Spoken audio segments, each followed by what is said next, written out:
Welcome to Spotlight. I'm Robin Basselin. And I'm Ryan Geertsma. Spotlight uses a special English method of broadcasting. It is easier for people to understand no matter where in the world they live.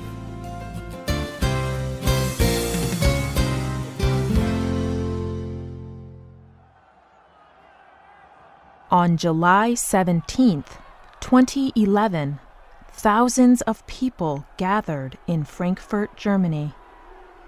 They came to watch a football game. But this was not a normal game. This was the Women's World Cup final game. The World Cup is one of the most important international football competitions. And this game would decide the champion. Two women faced each other on the football field. The crowd was both excited and worried. One of the women was from the United States of America. She was defending the football goal. The other player was from Japan. She was ready to try and kick the ball past the American goalkeeper.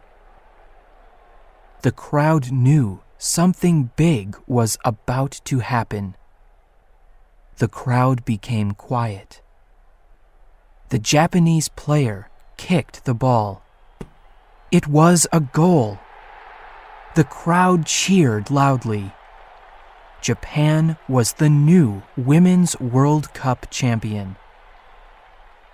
But for the Japanese team and the people watching, this was much more than just a football game. Today's Spotlight program is on how this victory brought hope to a country.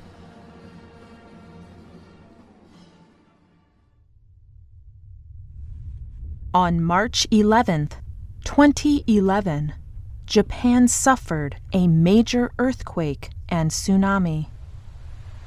This large wave of water crashed onto the northern coast of Japan. The earthquake and tsunami killed over 15,000 people and injured thousands more. The events destroyed many buildings and villages. The tsunami also caused major accidents at 3 buildings that produce nuclear power. Hundreds of thousands of people were forced to leave their homes to seek safety. These events caused much pain and suffering for the people of Japan. But even during this time of sadness and loss, the Japanese women's football team never stopped training. They had a dream. The Japanese women wanted to win the World Cup. They wanted to encourage their country. And they wanted to bring joy and hope after the earthquake and tsunami. The Japanese team dreamed of winning the World Cup. But there were many reasons why people thought it was not possible. One reason was that an Asian team had never won the World Cup before. Another reason was that Japan was playing the United States of America.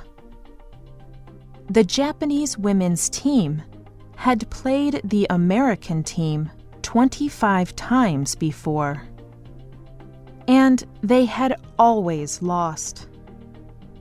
In fact, just 1 month before the World Cup, they lost to the American team 2 times.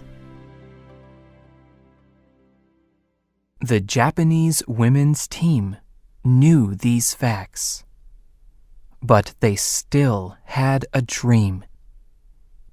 Head coach Norio Sasaki encouraged his team by showing them pictures.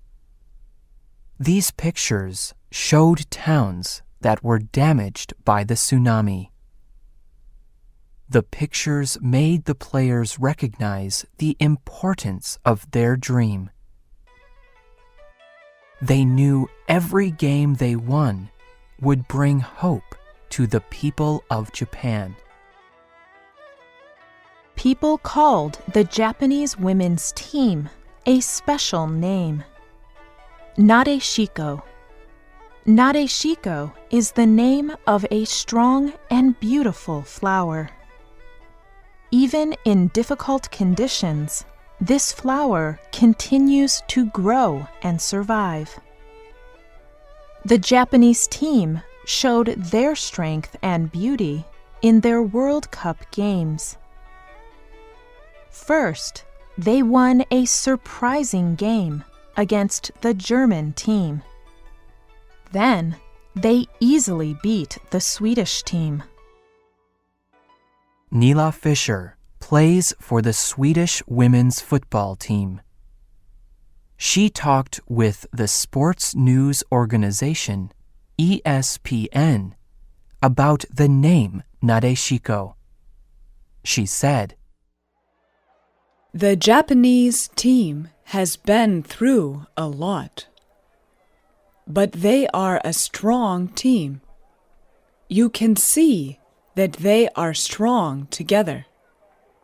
When one moves, they all move." Next, the Japanese team would play the United States in the 2011 Women's World Cup final game.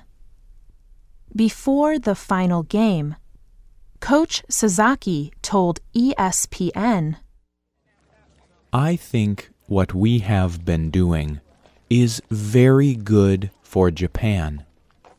We are still recovering from the earthquake. So many victims were hurt by the earthquake. Even little things, like a win, can give people courage and hope." As the final game began, people thought Japan would lose again to the United States. Early in the game, the United States made a goal.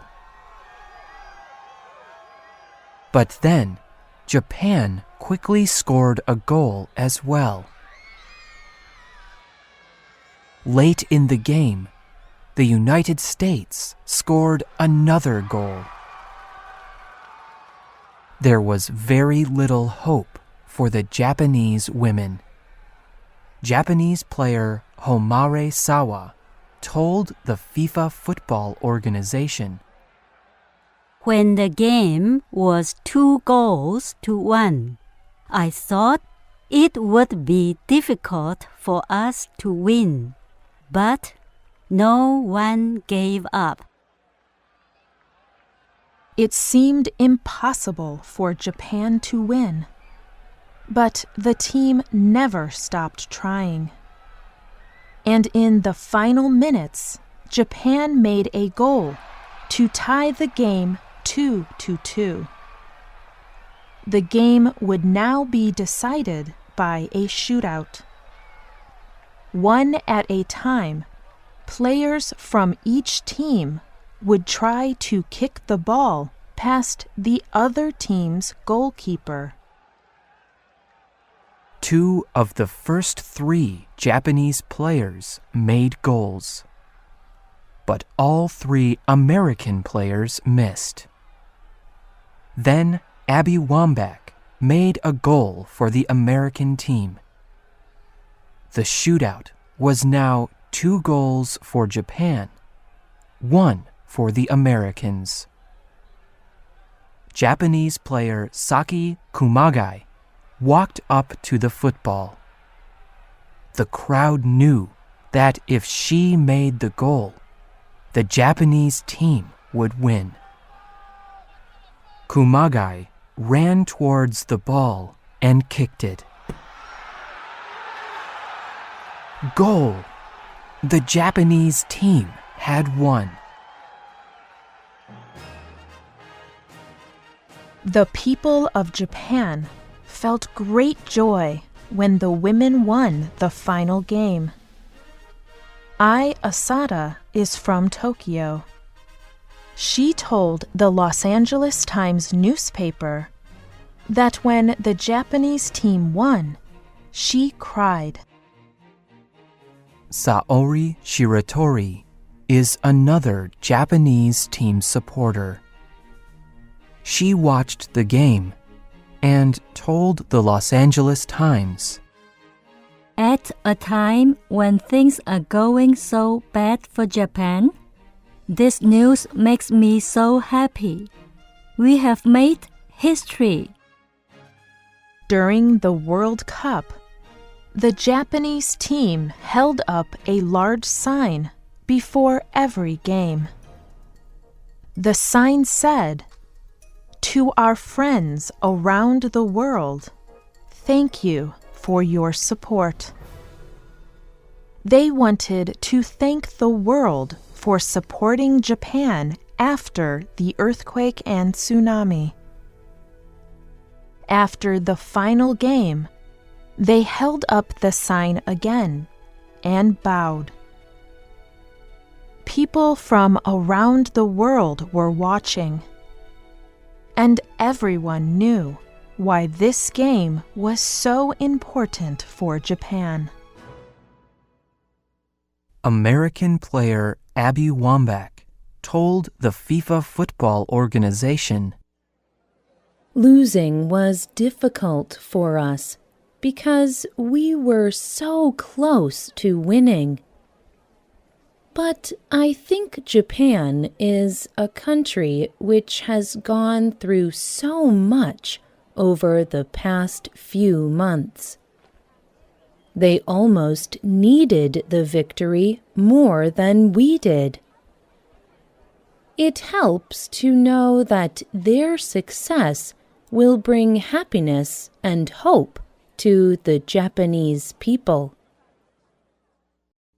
When the Japanese women's football team won the World Cup final, they won more than a game. They defeated sadness and loss.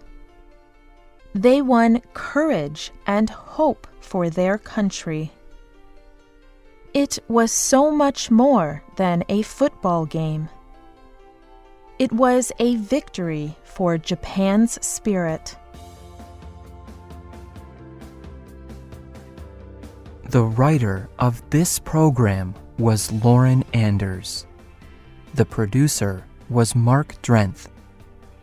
The voices you heard were from the United States. All quotes were adapted and voiced by Spotlight.